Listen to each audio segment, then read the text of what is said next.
Good morning, everyone. Thank you so much for being here. Let me try that one more time. Good morning, everyone. Good morning. Thank you so much. Ladies and gentlemen, my name is Jim Allen, Director of Academic and Registrar Services here at the FSU Panama City campus, and I would like to welcome everyone to the FSU Panama City Veterans Day celebration. At this time, I would ask respectfully that you silence all phones and devices and direct your attention throughout the ceremony to the stage and our honorable speakers.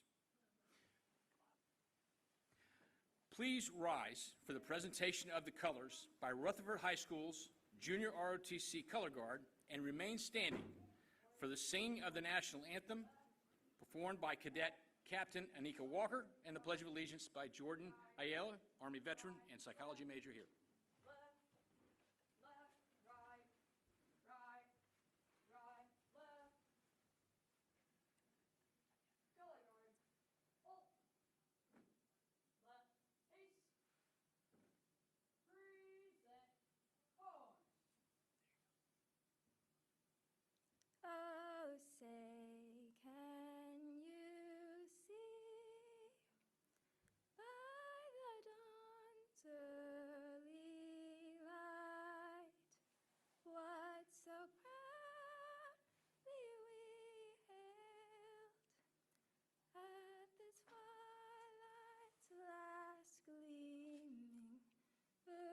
Stripes and bright stars through the perilous fight, o'er the ramparts we watched, were so gallantly streaming, and the rocket's red glare, the bombs bursting in air, gave proof through the night that our flag was still there. Oh, say does that star-spangled banner yet wave o'er the land of the free and the home of the brave?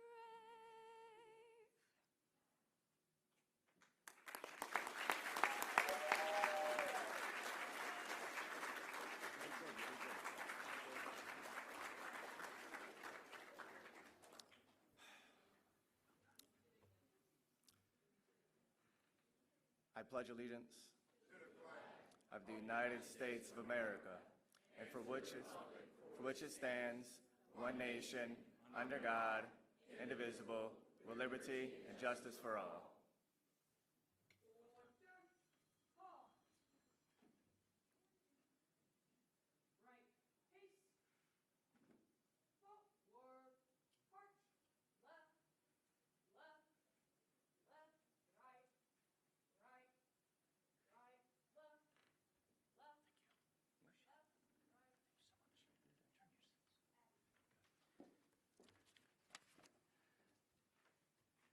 Thank you to the Rutherford High School Color Guard under the instruction of Air Force Retired Major Patrick Bass and Chief Master Sergeant Dylan Johnson, and to Cadet Captain Anika Walker for her rendition of the national anthem, and to FSU Panama City student veteran Jordan Ayala for leading us in the Pledge of Allegiance. Thank you all very much. You may be seated. I'd also like to give a quick thank you to a few special guests that are with us today as well here in the audience. Just briefly, Carol Roberts, our former director of the Bay Economic Development Alliance, is here with us today. Mr. Matthew Standish with the Bay Veteran Center, Bay County Vet Center. Mr. Al McCambry, president of the Bay County Chamber of Commerce. Mr. McCambry. Ms. Erin Bacard, our education liaison with the Navy Support Activity Panama City, is also with us here today. And Associate Dean Amy Pollock, Associate Dean of Academic Affairs for the FSU Panama City campus, is with us here as well today. Thank you, Amy.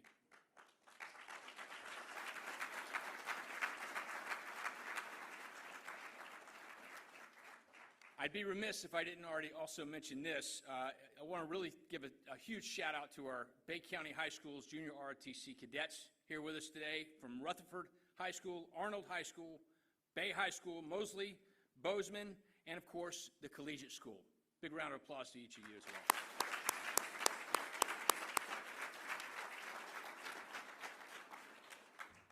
At this time, I'd like to invite our very special guest to the stage for a brief remark. If you'll please welcome our Bay District Schools Superintendent, Mark McQueen, Major General, U.S. Army retired. Superintendent McQueen.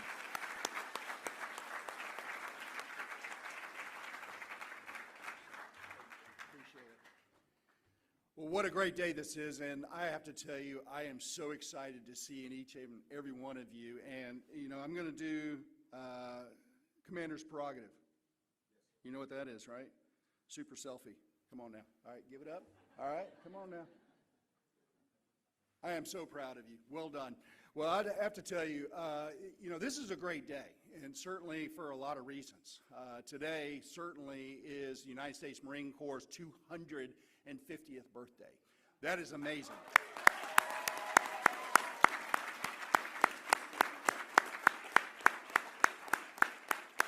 So what's incredible to me as an old soldier is the fact that it takes a team of teams, and what I'm looking at right now is a team of teams right here in this audience.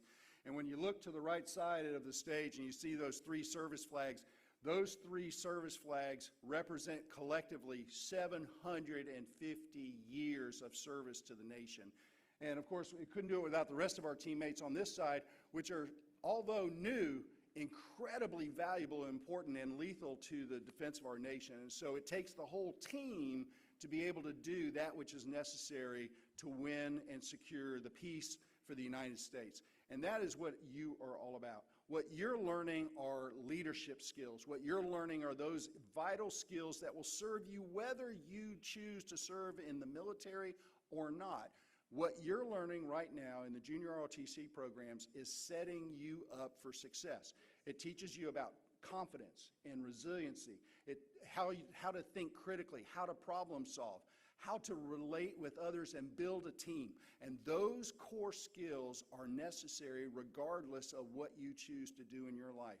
As we continue to celebrate this day, and not only the United States Marine Corps, tomorrow is Veterans Day, and we honor all of the veterans that are here in not only this audience, but certainly this incredible community. When you look at Florida State University, Gulf Coast State College, and Bay District Schools, we are all Purple Star schools of distinction because we believe in the military and what they stand for and what they do.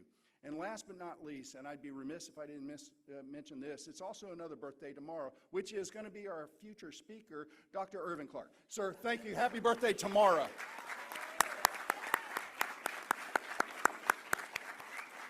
And I would submit to you, he's not 250 years old, but he's close, okay? There we go. Thank you so much. Thank you so much, Superintendent. Superintendent McQueen.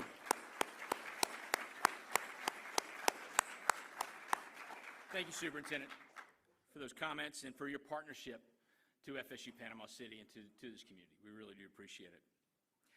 I would now like to formally introduce our keynote speaker for today's event, our colleague and my friend, Dr. Irvin Clark.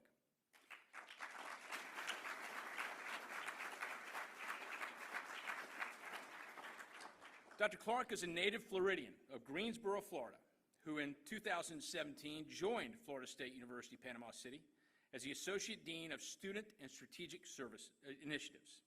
In his role as Associate Dean of FSU PC, Dr. Clark is responsible for overseeing the Office of Student Affairs, the Office of Advancement, Talent Search, and the St. Andrews and St. Joseph Bay's Estuary Program, but is also deeply engaged throughout the local community as an active member of the Rotary Club, the Gideons, and the Bay County Military Affairs Committee, and serves on the boards for the Bay Economic Development Authority, Salvation Army, Anchorage Children's Home, Rebuild Bay County Incorporated, the Chemical Awareness Recovery Effort, the United Way of Northwest Florida, I'm not done, the United Hands Project, the Early Learning Coalition of Northwest Florida, Encompass Health Rehabilitation Hospital, and the Panama City Housing Authority, and serves as the current pastor at Honeyville United Methodist Church in Weehawken, Florida.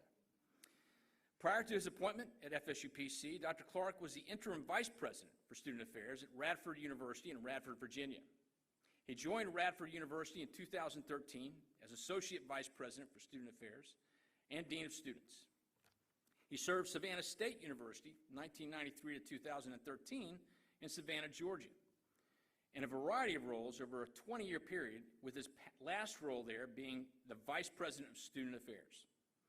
Prior to his long tenure at Savannah State University, Dr. Clark played professional football for the Tampa Bay Buccaneers as a defensive lineman in the 1991 season, and served most honorably in the United States Navy from 1983 to 1987.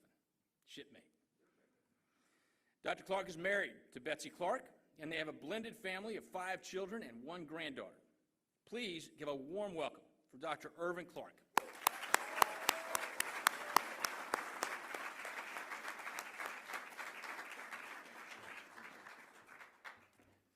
Well, I got a hot mic up here. Anything might happen. But first I want to go a little bit off script. Where is Cadet Captain Walker? Where are you? Right there. Stand up, ma'am. You know, it takes a lot. I think I heard 2 Snickers somewhere in the audience. And I'm not going to call somebody out for doing that.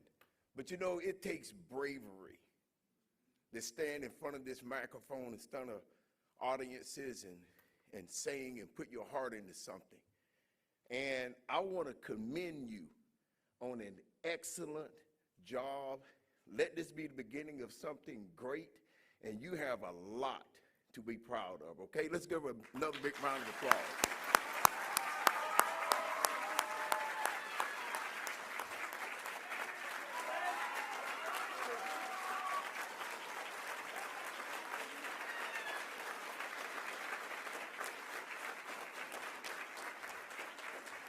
Thank you all so very much. Thank you, shipmate Jim Allen, for the introduction. Also, I want to say thank you to my colleagues in the Office of Advancement for your unwavering support of this annual program. Dorothy, Kyle, Helen, and Tony. And even though the superintendent get the mic, there's 2 Joshes that we constantly call upon to help us from Bay District Schools.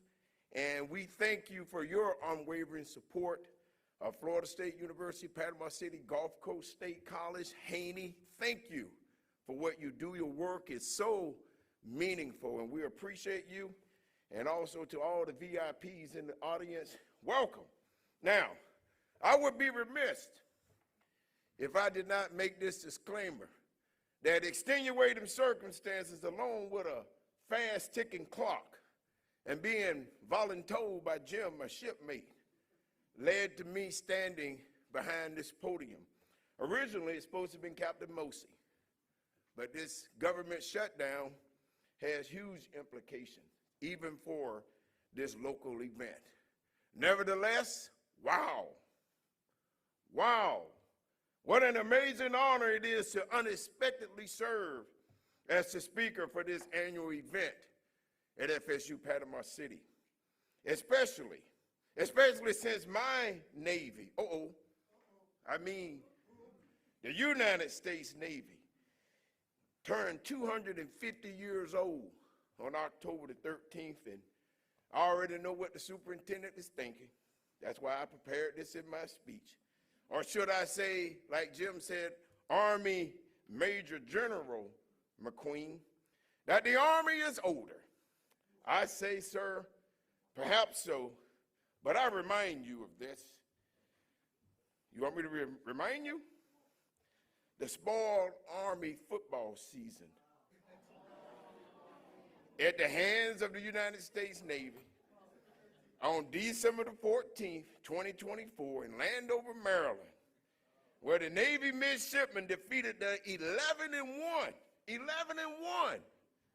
Army Black Knights, 31-13. And sir, I am not one of Dionne Warwick's second friends, but I know that there will be a repeat performance on December the 13th in Baltimore, Maryland. Don't disappear on me. And to my Air Force colleagues, where's Jerry? Wave your hand, Jerry. There's your chief. He's back there. Dr. Ramirez and others. Dr. Van Dyke, I see you. Don't hide from me. Jim, get the tissue. Dry up their tears. Because some people have been arguing that the game on October the 4th between the Air Force and the Navy was close, 31-34. But you know something? Close only matters in horseshoes. You didn't get it. In what? And hand grenades. Okay, yeah, good. I want to echo happy birthday to the United States Marine Corps. And for those who did not know, the United States Marine Corps was founded on November the 10th, 1775, exactly 250 years ago today, by the Second Continental Congress. So today is indeed, sir, a very, very special day. And I can feel someone thinking to themselves, well, Irvin Clark, what qualifies you to speak on such an illustrious occasion as Veterans Day? Well, I'm glad to hear you thinking. Two things qualify me to be a speaker. First, as the superintendent alluded to, if the good Lord allows me to live to see 12:01 a.m. tomorrow morning, I will celebrate turning 60 years old. Woohoo!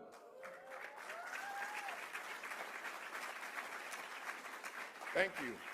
So someone might think, since I was born on Veterans Day, I might be qualified to talk about it. Second, I am a very proud Navy veteran. As such, I think it is appropriate to share a little of my background while serving in the United States Navy. As a Navy veteran, first generation, from the backwood tobacco and tomato rows of Gaston County, Florida, about 65 miles from here. I passed through there and the fall tomato crops were ready to be picked. And I can honestly tell everyone here my voice that my military experiences defines who I am, what I stand for, and what I have become. It seems just like yesterday that I graduated from high school on a Wednesday in mid-June 1983, and the following Monday, I was Hayes Gray and on the way in the United States Navy. On my way to Jacksonville running. And you probably say, running from what? You ever ran from somebody? I wasn't running from a somebody. I was running from a what? I didn't want to pick any more tobacco, and I didn't want to pick any more tomatoes. That was my escape. And if you do the math, that was over 42 years ago. You see, my time, my Navy time, was quite unique. At least in my mind, it was unique. Please know that I served 4 years of shore duty. The only ship that I saw during my Navy time was the old landlocked Blue Jacket, the USS Blue Jacket. I don't know what they did with that thing down there in boot camp, Jim, after the base closed down. But that was the only ship I saw, and go visit a few people, because I conscientiously gave up my A school once I finished boot camp, and instead elected to serve in the United States Ceremonial Guard. And I'm proudly wearing my little medallion as a bolo. And I was on the Navy drill team. Had an opportunity to be around with the Air Force drill team and Marine Corps silent drill team, the Army's own over at Fort Myers.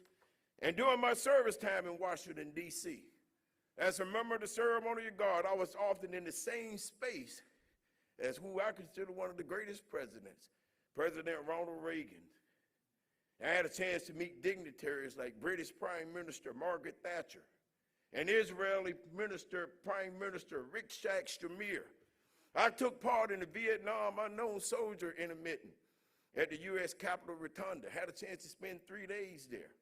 And the intermittent ceremony at Arlington National Cemetery, where, get this, former Presidents Nixon, Ford, and Carter were in attendance alongside President Reagan. A first-generation country boy from Greensboro, Florida. Now, you probably wonder where Greensboro is, right? I said 65 miles from here. Get lost going to Tallahassee. You just might go through Greensboro. And then I also had a chance to serve as Office Security for then Secretary of Defense, Caspar Weinberger. I had many interactions with Secretary Weinberger and then Major General Colin Powell, who worked for Secretary Weinberger as his senior military assistant. Not knowing in my young mind, this man would go on to be Secretary of State, Joint Chiefs of Staff. But however, one of my greatest joys was meeting Admiral Hyman G. Rickover. This gentleman was the father of the nuclear Navy. Fascinating to meet him. My job while in Washington, D.C. was all pomp and circumstance. I will share that with you. And then I needed to do a reality check to determine if I would make the Navy a career.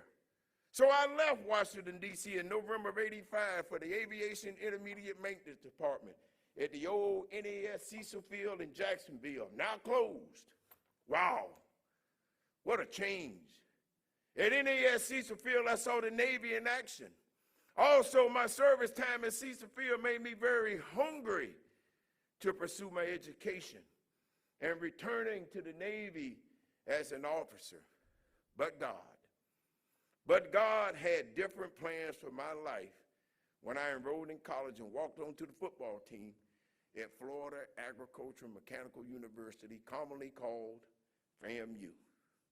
But although I only spent 4 years on active duty in the Navy gave me the foundation that led to both personal and professional maturity and success. To put it in layman's terms, I grew up. I was 17 when I went in.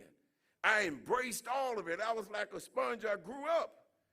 And it has truly been a gift that continues to add value and meaning to my life more than 38 years later. And I consider being a veteran one of my greatest honors, the privilege and the honor to have served and to contribute, although small, to this nation's security and freedom, while also being a part of a shared legacy of service. You know, I am quite certain, right before me are veterans, current military persons that have had experiences way more exciting than my short time in the Navy. To each of you, I salute you and say, thank you for serving our great nation. It is because of your sacrifice that every American get the privilege of freedom like no other nation on planet Earth. It is because of your sacrifices that countries from around planet Earth look towards these United States of America as an example to follow. Just look at all the people crossing our borders illegally. People are dying to come here. Take advantage of it. And to the students in the audience, mostly high schoolers, a lot of you in JROTC, Sea Cadets, and maybe perhaps a few college students. I see you over there, Jennifer. Please know that serving in the military is a decision to commit to selfless service, a decision to commit to national defense, and a decision to commit to a path of personal growth and discipline. Serving in the military can provide a sense of purpose, a sense of new skills, and a unique camaraderie. But serving in the military also requires sacrifice and a commitment to following orders. And if you can't follow those orders, I hate to see what happened to some young people. A lack of discipline, lack of purpose, because in a little while, you too are going to be facing your future. You see, serving in the United States Armed Forces is a way to be a part of something bigger than yourself that demands personal sacrifice. But take this bit of advice from me, a very proud Navy veteran from the down country Tobacco Road over there in Gaston County. Years from now, I'm talking about perhaps decades from now. Being a veteran has meaning. Being a veteran provides benefits and services long after active duty and our reserve status. Being a veteran provides official status for life. Being a veteran, even when one passes away, even when you pass away, is still considered a veteran. Being a veteran is a gift that keeps on giving. And now as I prepare to close, 2025. 2025. What a milestone year. Today, November the 10th, 2025, the third branch of the United States Armed Forces, the United States Marine Corps, turns 250 years old, just months behind the U.S. Army. And 28 days after the Navy's 250th anniversary, 5 years from now, believe it or not, the Coast Guard will turn 250 years old. And tomorrow, November the 11th, 2025, will be Veterans Day. And yes, of course, with God's grace and mercy, I will turn 60 years old. Right now, tomorrow, as we celebrate the rich history and proud traditions of our United States Armed Forces, please remember that the purpose of Veterans Day is to honor and thank all of those who have served in the United States Armed Forces, both living and deceased. And unlike Memorial Day, which is specifically for remembering those who died in service, Veterans Day is a broader celebration of all veterans for their patriotism, for their sacrifice, and for their service during wartime or peacetime. Thank you to the spouses and the families of veterans living or deceased. Thank you to this Bay County community for your support of veterans living or deceased. Thank you to all veterans for your service. Thank you to all veterans for your sacrifice. Your courage and your dedication inspire us to live with integrity. Your courage and your dedication inspire us to live with respect. Your courage and your dedication allow us to live with freedoms like no other country on planet Earth. Let us honor you today. Let us honor you every day. God bless every veteran. God bless all those currently serving this great nation.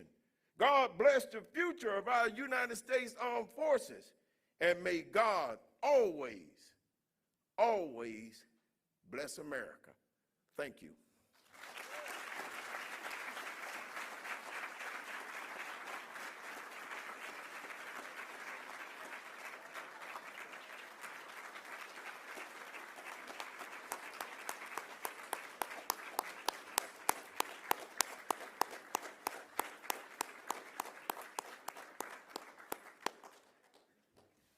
Thank you, Dr. Clark, for sharing your time and your insight with our audience today. We appreciate your sentiments, your spirit, and everything you do for our community and for this campus. Thank you. At this time, I'd like to invite our Assistant Dean for Enrollment Management, Susan Hogg, to the stage briefly to share a little bit about some of the scholarship opportunities that we offer here at FSU Panama City. Our Dean Hogg will also share a little bit about directions and ushering for the lunches immediately following this. Susan, come on over. Give her a welcome.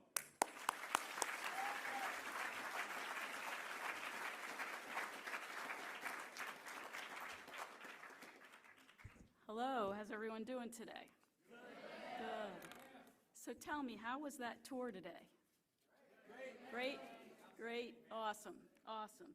So I am going to talk to you a little bit about some scholarships that we have. How many of y'all are seniors? All right, good. I hope some of you end up coming here. Juniors? All right, good. Sophomores? Great. And freshmen? And great. And you know, even though the younger classmen here have raised their hands, it is not too early to start looking at college, if that's where you want to go, or looking at your pathway for after high school, whether that's to go into the military, go and do a trade, or whether that is to go to a four-year college. But all these things you need to start looking at, and so I'm so excited that you're here today. And I think what I want to tell you is that we do have lots of opportunities here at FSU Panama City. How many here, does anyone have a mom or a dad who attended FSU Panama City? Okay, good, good. So we have two scholarships that I want to talk to you about real quick. One is an FTIC scholarship, which is first time in college. So for you seniors who raised your hand and are not sure what you're going to do yet, or thinking about going to college, I just want to tell you about this opportunity. Right now, we are giving any student, and we did this last year, and I don't anticipate this stopping, but we're automatically giving you a $1,500 scholarship for living in the Panhandle. It's a benefit, right? You guys live here, and we appreciate you, and so when you walk through that door and you've been admitted, you don't have to do anything extra. It's tied to your application, okay? So think about that. You're automatically going to get $1,500. If you have really, really, really good grades and really, really, really good test scores, you're going to get $2,000, okay? So there's money to be had for college, whether that's here or Gulf Coast, or that's there's another college that you're thinking about. There's financial aid for colleges. The next thing that we do here at FSU Panama City is we have something called the Promise, right? We promise to be your partner, okay? And we have a Promise scholarship. And what that means, I don't want anyone to ever tell you that you cannot afford to go to college, because there are ways to do that. And there are people in colleges and in your high schools that will help you look at your finances and make sure there's resources available. But the PC Promise is for any student living in the Panhandle that's combined family income is less than $80,000.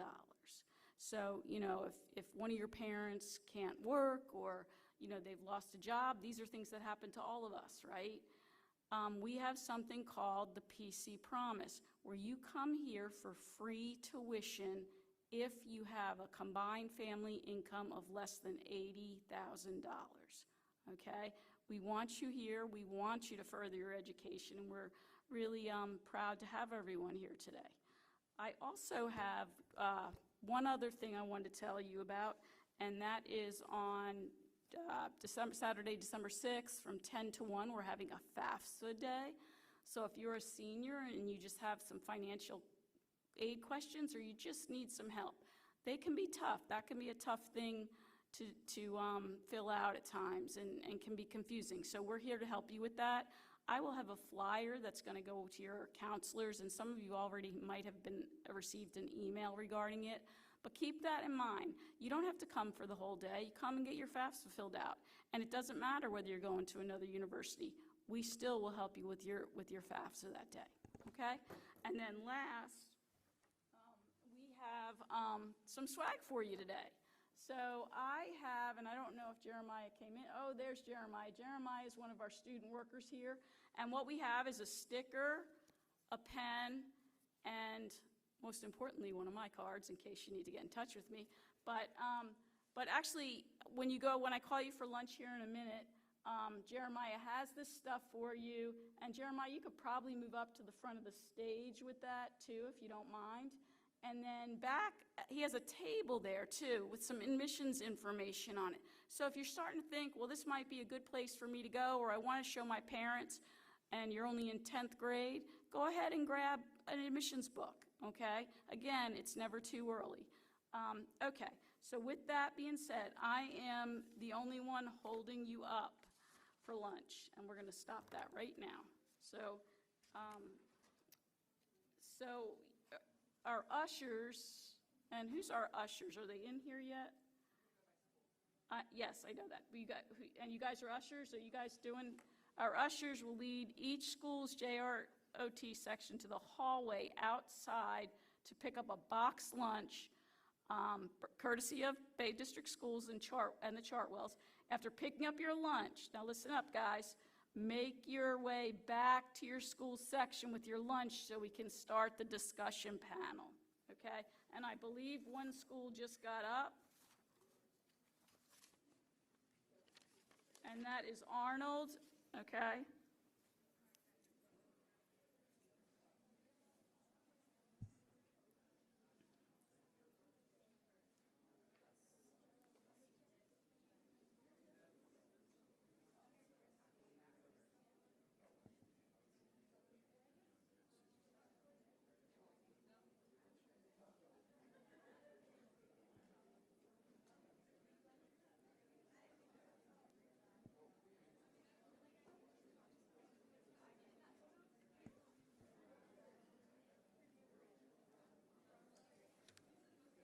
Do you want to just keep? I think keep going, Yeah. Just keep, Yeah, the whole thing is just to eliminate any congestion. right, you're so you doing just fine. want me to, Yeah, by when high it school, gets to, just by high school. Once they get out the door, you can release the next course. okay. Thank you, Susan. Yeah, thank you. Hey, guys, while we have a few minutes waiting, I do want to give special thanks to Jim Allen. Jim is also a Navy veteran, and he's put this all on today for you.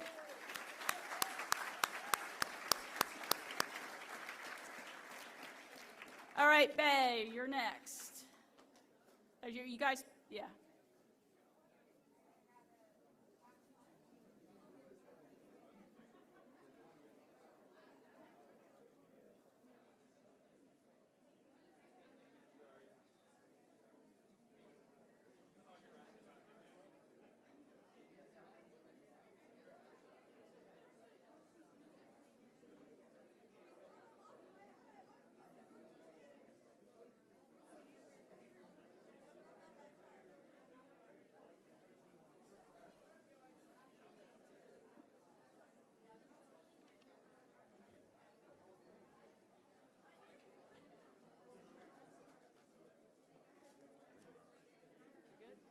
I think so, yeah. Yeah. This is much more orderly than last year. Last year was just a rush.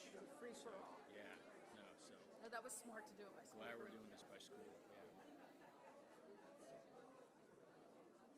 I kind of told Amy to sit down in Randy's spot. I think she was very happy with me about that. Hey, Dean Hannah. Much better than me.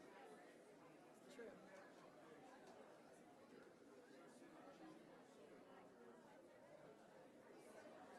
Hey, Dorothy, are you going to come over here next? Okay, yes, ma'am.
Happy birthday to you. Happy birthday to you. Happy birthday, dear Paul. Happy birthday to you.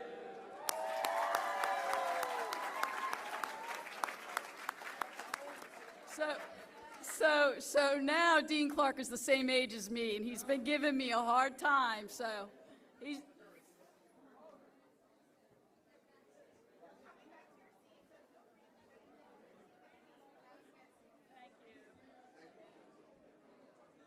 Thank you.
Okay, while you enjoy your lunch,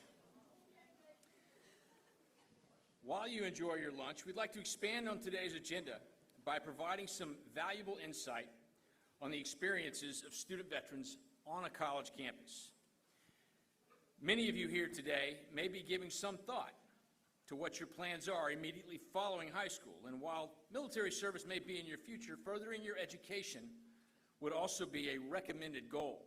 For that reason, we have gathered a panel of current student veterans and military-connected students, each of which are currently enrolled as degree-seeking students here at FSU Panama City, for the purpose of providing their own reflections and insight about what motivated their decisions to pursue educational goals during or after their experiences serving our country or being a part of a military family, and what you might look forward to as you consider your own educational endeavors during or after your own service in the military.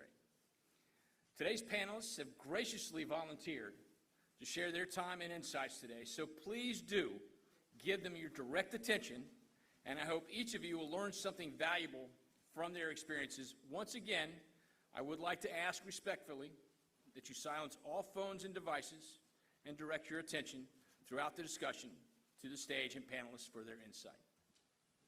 Our panelists today include, from your left, Andrew Smith, United States Air Force and current business administration major here at FSU Panama City.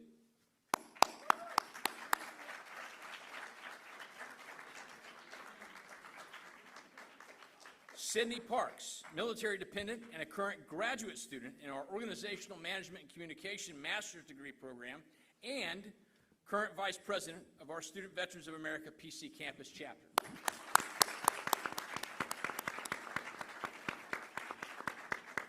And finally, Nicholas Morales, United States Army veteran and a current public health major here at FSU Panama City.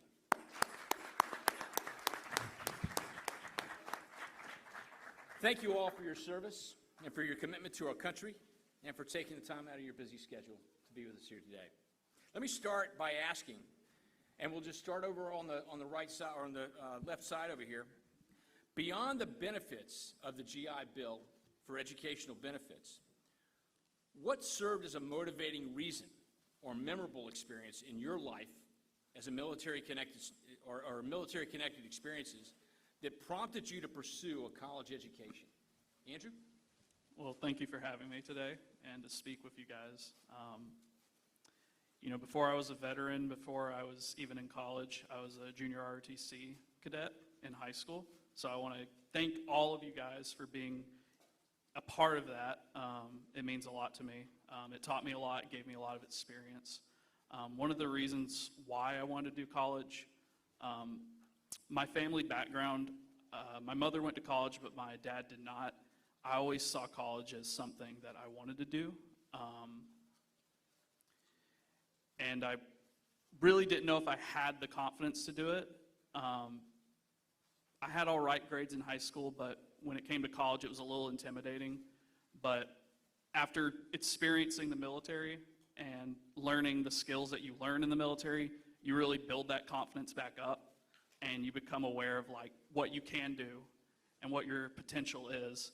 So the military really gave me that focus to go and say, hey, I can do this now. I can really apply myself and achieve it. And I have been able to do that now that I'm at FSU. So that was the motivating factor behind it, was seeing the potential I had that the military opened the door for. So, yeah. Sydney? For me, mainly, within my own personal family, education is very important. Growing up, that was something my grandfather always said. He said, I don't care what you get, as long as it's a degree, and as long as you're able to use it. And so, I went straight from high school, straight into college. My dad served in the Army for 30 plus years. And I really wanted to follow in his footsteps, so I joined the ROTC program in my bachelor's, during my bachelor time.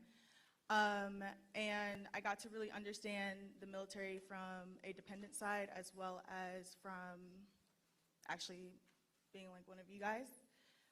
One thing I can say is once you get into the real world, and by that I mean if you plan on going to college after you graduate, that's the real world. If you think college is the real world, it's not. Okay, I'm letting y'all know. But with education, comes with so many more benefits than anyone can ever imagine. For example, I graduated my bachelor's with business and administration, and I worked in the IRS for 2 years before I came here. So education is very important. It shows you different opportunities that you didn't know you could get, can get, or even if you want to get. So. Good morning. So I guess the biggest factor for me, I'm from Puerto Rico, so first of all, I wanted to better myself. Also, I'm the oldest of 5 siblings, or all of us are boys, and I feel like they're always looking up to me. So first of all, I joined the military, then my brother, who's now 18, he wanted to follow my footsteps, and that gave me like a wake-up call. I'm like, you know, I got people looking after what I do. Now I'm in college. I have a daughter. She's going to TCS. She's over here in the front. And I'm like, I want to be the example for my daughter. So I want to better myself. I want to be an expert into a specific field. So I decided to go into public health. All of you, I want to say, just wearing the uniform, it's something big. Whatever you decide to do later, if you want to pursue a college degree or just go into the military, what you're doing right now, it matters. It gives you structure, it gives you some leadership skills. Maybe you're too young to understand, or maybe you do understand, but I just want to say it's great to see you guys here, and it makes me really happy. Thank you, Nicholas. And you're, if I'm not mistaken, you mentioned this earlier today when we were walking between buildings. Your brother just joined the Marine Corps, is that correct? That's correct. So straight out of high school, he went to the Marine Corps, and he's loving it. You know, he is already so different. I guess he didn't have like a lot of self-confidence, and he just grew up. It's like seeing a different person right now. That's great. So, as a student veteran or a military-connected student, what has stood out to you the most about your college experience so far? Whether it's here at FSU Panama City or at a previous institution, what has really kind of stood out? What has made this college experience so memorable to you? I was pretty amazed by the network that each college. I previously went to Gulf Coast State College 2 years for my associates and then transferred here to FSU, but I was always amazed at both colleges, the networks that they have here, the support that they give you, whether that's the Veterans Office or even the tutoring labs, because you guys definitely need help in college. It is difficult for some classes, and one tip I would say is always reach out. Don't be afraid to get help if you need it. You can't go into this thing alone, so rely on those networks and use them. So that's what stood out to me, was just how amazing the faculty were at the schools, especially at the tutoring labs, like I said. For me, it's the same: networking, connections, meeting new people, finding new opportunities. But something else was the community, not only within FSU, but also the community of Panama City itself. You get to meet amazing people here. You get to meet someone who may change your life for 2 seconds and someone who could change it 10 years down the road. So that's really been, for me personally, amazing. So I want to say that the biggest contrast has been, it's very different from the military, right? Going to college, the military tells you where you need to be, when you need to be there, and if you don't make it, they're going to track you down, right?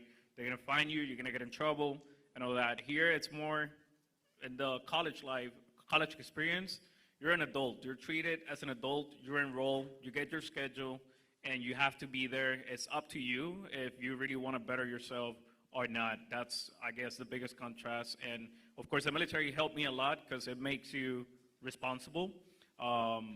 So yeah, that's what I wanted to say.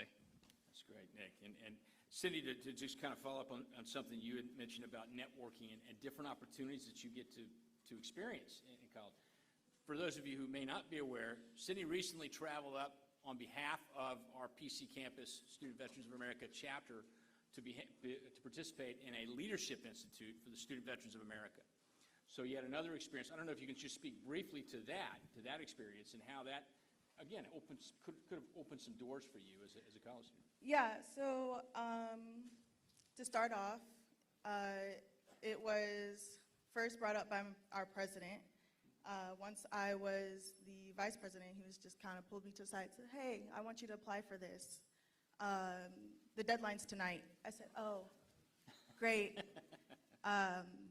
I also had a 10-page paper that I was procrastinating on that was also due around the same time. So multitasking that all night was fun, just for them to turn around and make the deadline 2 weeks later. But I did get in. It was against everyone around the world, and only 100 people were able to get in. It was a free ride for me, so I got hotel, food. They picked me up in a limousine. It was great, bragging to everybody about it. But more about the leadership part, we got to understand leadership in ways that you don't usually learn leadership, right? If I ask you guys what leadership is, can someone briefly give me a definition of what leadership is? Anyone? Yeah. Yes. So setting an example for others to follow. That is one of the reasons of being, or what the definition of being a leader is.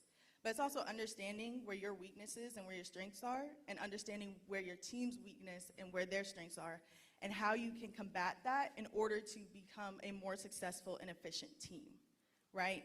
So if we put it into like paintball perspective, if you have one person that's lacking behind and you guys are losing the game, what are you gonna do? You're gonna talk to that person one-on-one and be like, hey, what's the issue? And then figure out how you can support your teammate. It's not being a boss, because being a boss, you sit, like let's say on a high throne while everyone else is pushing this big old cinder block. Leaders help push and lead you where you need to go. So essentially what we were doing was we were just dissecting what leadership means to us, what it means to our school, our community, to our branches of the military, etc. With that being said, I actually got to meet the CEO of SVA, who also was a FSU alumni. I also got to meet someone who worked at Disney, well, he is still working at Disney. I also got to go to the White House. I got to meet the public affairs people there at the White House. I do have a presidential letter, a presidential coin, as well as the CEO gave me an SVA coin. This was an amazing opportunity. I just applied for a $5,000 scholarship, and I am waiting to hear back from that. But it opened up more doors than I can ever imagine. After I graduate, which will be this December, I actually met someone who works at NASA. So I am setting up an interview to hopefully get the position that I applied for there. So That's great, Cindy, yeah. It's just another point of leadership, right? It's a great segue into this next question. Do you feel that being a veteran or a military dependent gives you a unique perspective on leadership compared to your civilian peers? I think it does. Like the gentleman said over there about leadership being an example for others to follow. When you're in the military, you're exposed to that all the time, everywhere. You're going to meet leaders that, I've met leaders in the military that were at the lowest rank, and they were still able to set an example for the whole entire team to look at and say, wow, okay, we can go forward with this. This is a great idea. So yes, the military does give you good perspectives on leadership. Military also shows that, like, the military, I've had a lot of leaders that you're going to see are maybe not the best that you think is a leader, but that's also good to learn from because it's an experience. You get to see a bad leader and you say, okay, that's not what I should do, or that's not where I should go. But you also see great leaders, and it's good to get experience from both of that because you can learn from both. Drawing comparisons, yeah.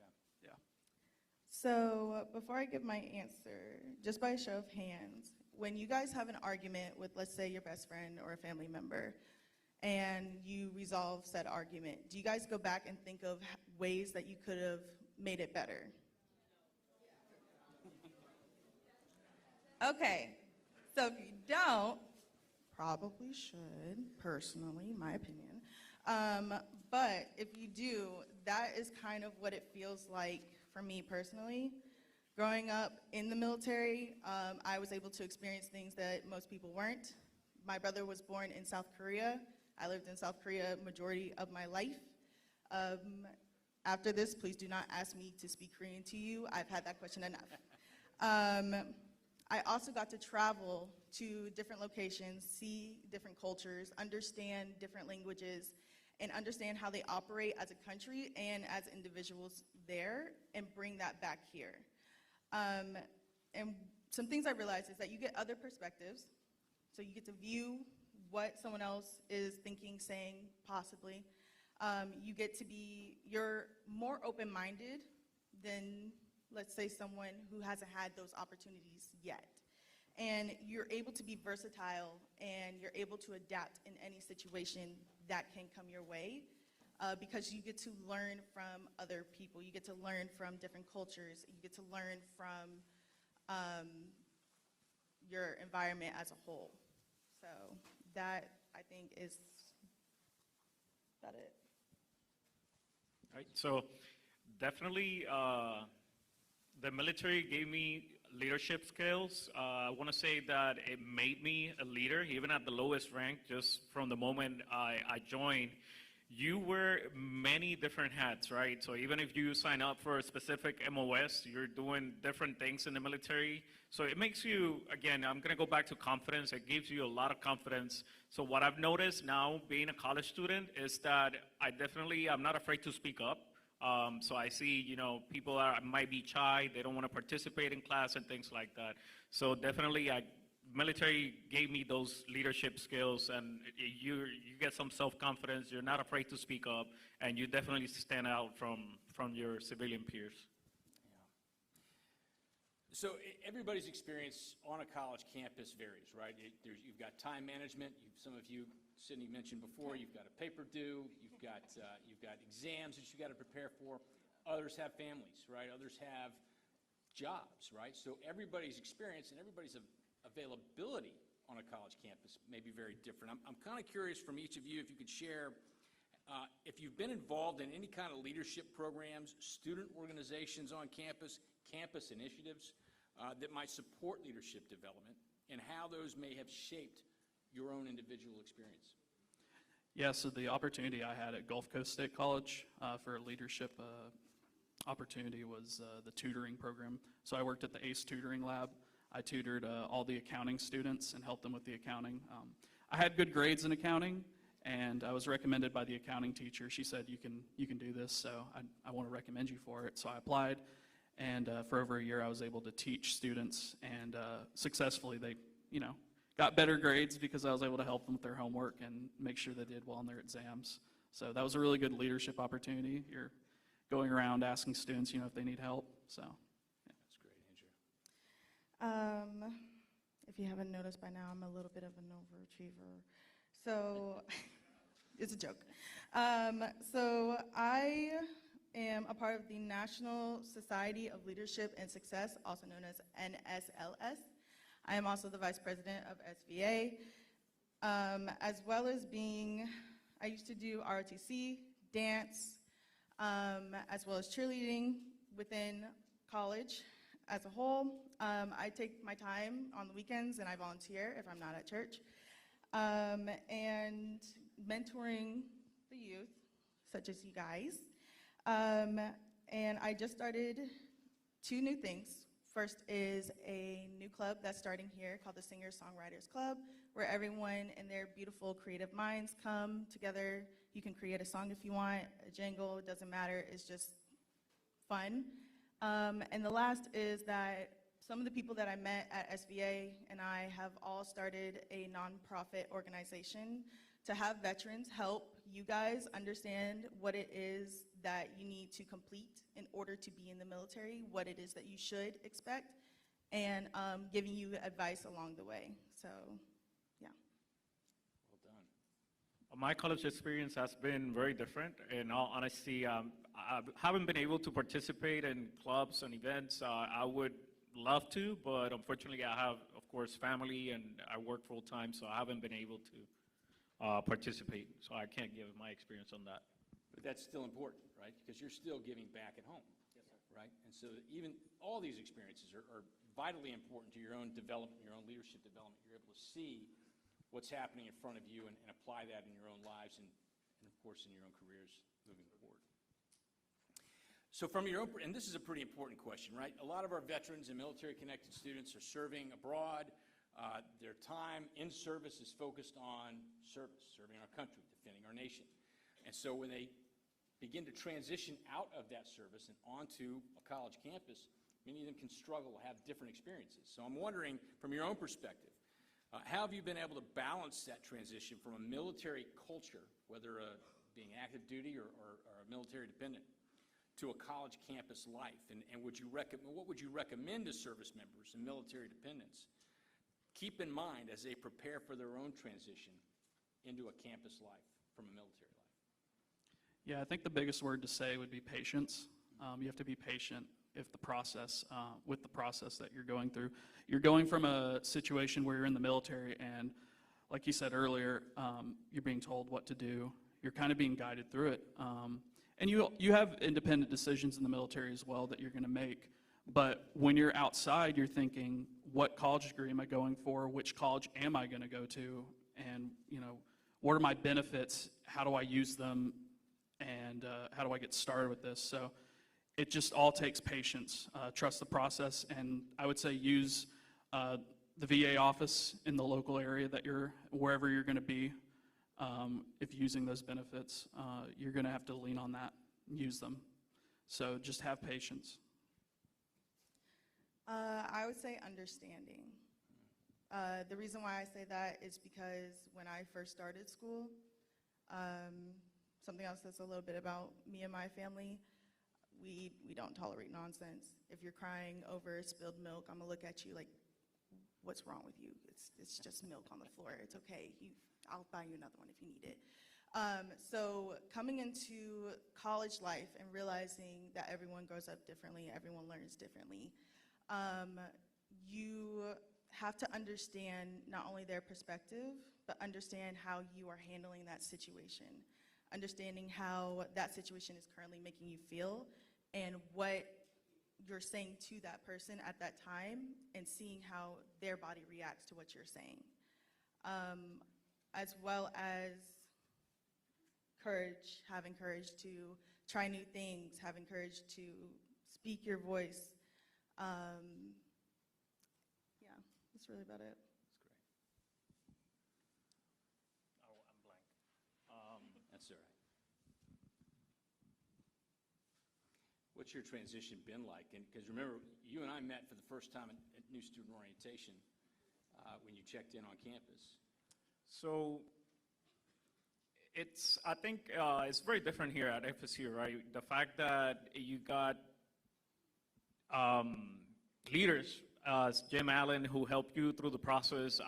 In my college experience, I'm a transfer student, right? So I've been to other colleges, and I can tell you that they're not as embracing to veterans, and they don't want to work or help you with your benefits and give you some guidance into what you need to do. So I want to say that it really matters where you choose to go, really matters. I feel like it's a great community here. It's a small campus, but you got people to help you out. You can go to a professor if you need something, and yeah, that's what I can say about that. Thank you. So at this point, I'd like to kind of turn it on the audience. Do any of you have questions for our panelists? Any thoughts you might have, any questions you might have about their own experiences here as a student veteran or a military-connected student? Yeah. Dr. Polley. I would like to know what everybody's future goals are. Hmm. Like what careers, you all mentioned wanting to become experts, applying to NASA, so what do you think your next steps will be, and how did that perspective change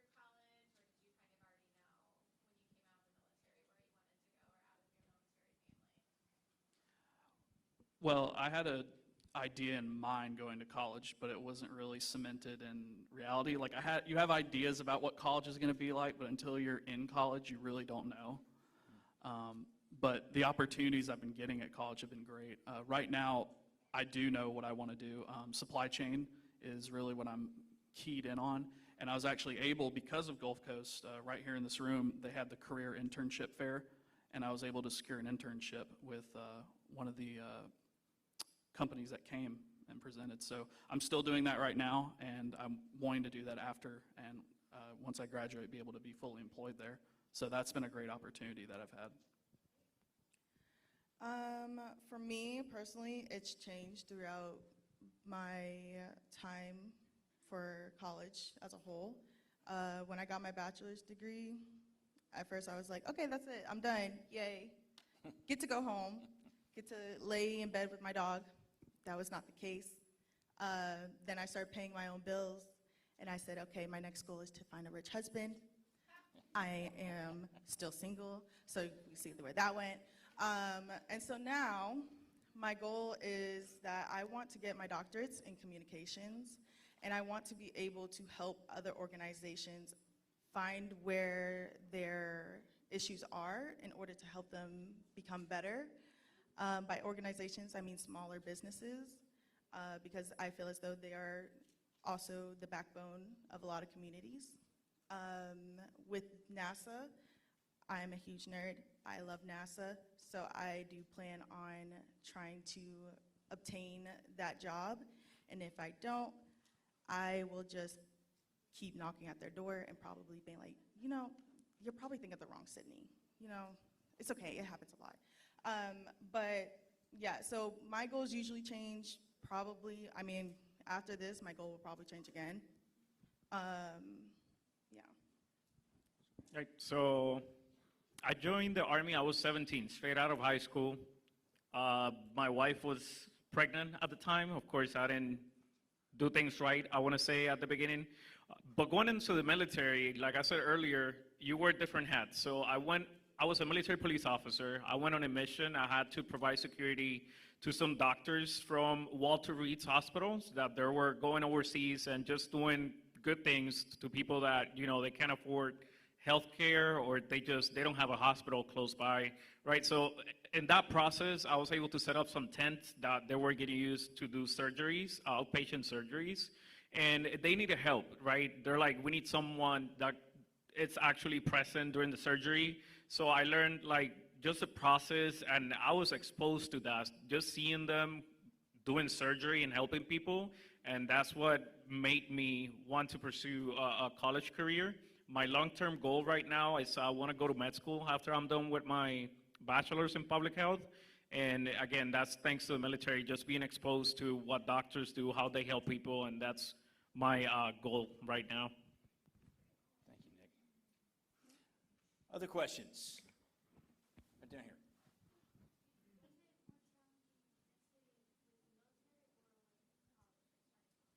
Was it more challenging mentally in the military or with college?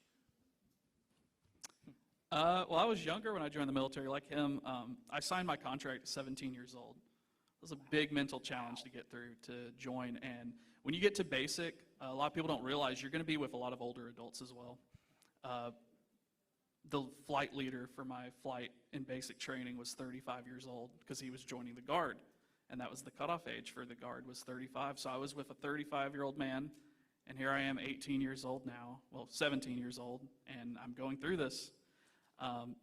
So it is mentally challenging. College is mentally challenging as well, though.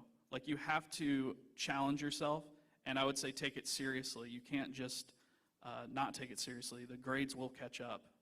So you have to prepare yourself, and I would say the biggest two things, or the thing that you're going to need for both of those things is confidence, believing in yourself, knowing that you can do it. So I would say to all of you, you can do it if you want to do it, and you take it seriously, you can. For me personally, it was, my freshman year was a rude awakening for me. Growing up as a military brat, as a Army brat, the best brat ever, in my opinion, a lot of the times, my brain would just shut off. My dad said, go do the dishes, went and did the dishes. Go do this, I did it. Get good grades, got them. When you get to college, you're on your own. Parents aren't there to help you, give you advice. I mean, they can be if they want to be. But a lot of the times they're going to be like, well, did you do A, B, C, and D? You're like, yeah, I did A, B, C, and D. And they're like, well, I don't know what to do. I mean, you're there, I'm not. So navigating through that, as well as trying to make long-lasting connections, was definitely one of the hardest things to do.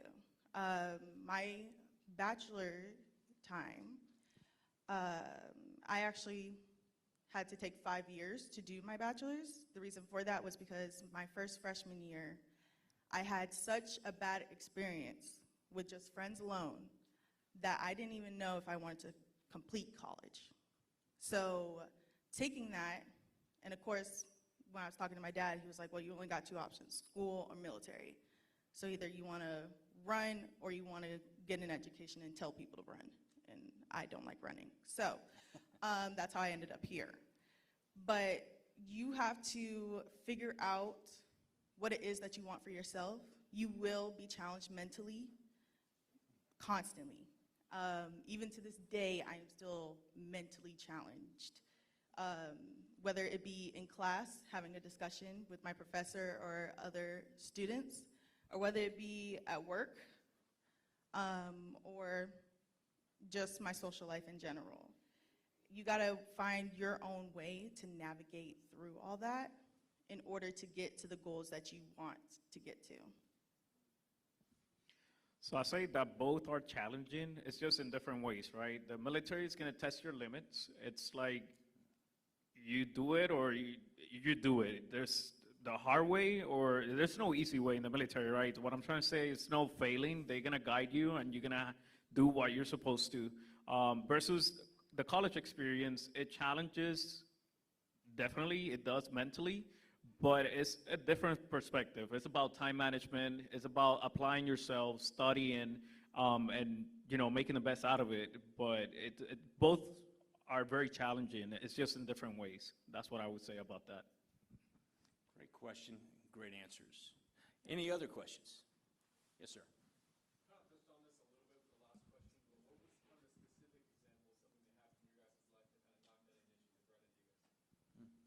I had great mentors. So like I said before, I did ROTC in high school. It was an Air Force ROTC program in Georgia. And the mentors I had there, thank you. The mentors I had there, they were great. They really they would bring you in a room and they would say, what do you want to do with your life? And that one-on-one and that asking of the question really puts it into you and says, okay, like I need to start thinking about this. I need to start, understanding like what I want to do with my life. So the mentors I had in high school were great. That's why I always say like ROTC is a great program. I really enjoyed my time in it. The mentors that you guys have are outstanding. So yeah, it's the mentors. For me personally, I had to switch my thought process. I went from, okay, this is the usual rundown of getting good grades, doing this, doing that, to then making everything into a competition. My brother, he is a second lieutenant for the Army. He's currently deployed in Poland, and when he graduated, he had this ginormous graduation celebration, not only at Texas A&M, which is where he graduated from, but also back home in Winter Haven. I had the smallest one, and I am the oldest, so I didn't like that. So I made it a competition to get my master's, of course, because he does not want to get it. Once I graduate from my master's, I'm obviously going to do my doctorates, and the only doctor in my family is my grandfather. So once I do that, not only will I be the first female in my own personal generation to have a doctorate's degree, and to have completed so much during my time, but I will also, how do I put this? Have the best bragging rights that an older sibling can ever have.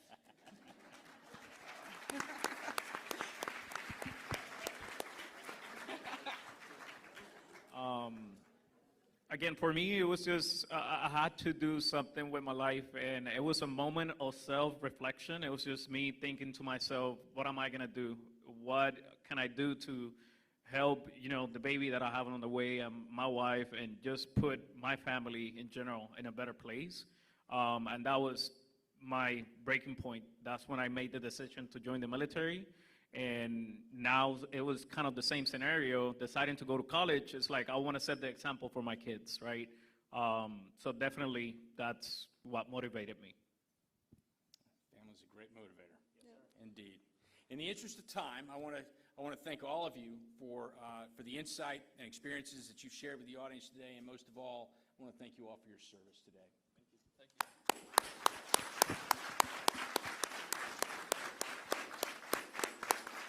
One final important announcement to our junior ROTC cadets in attendance. After taking photos outside by the bay, which is a beautiful place to take photos, please join Major Bass on the concrete patio right out back for a school versus school IDR.